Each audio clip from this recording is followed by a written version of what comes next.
بس چیزی مگو و بیا.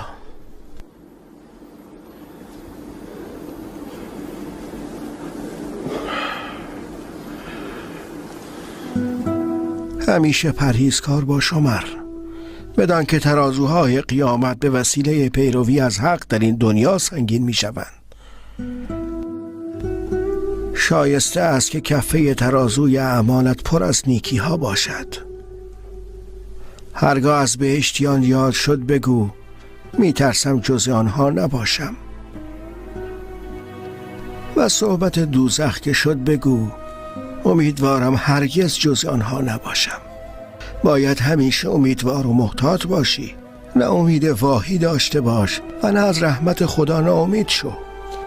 با مردم نرم خو باش، بینشان عدالت برقرار کن و وظیفت را ادا کن.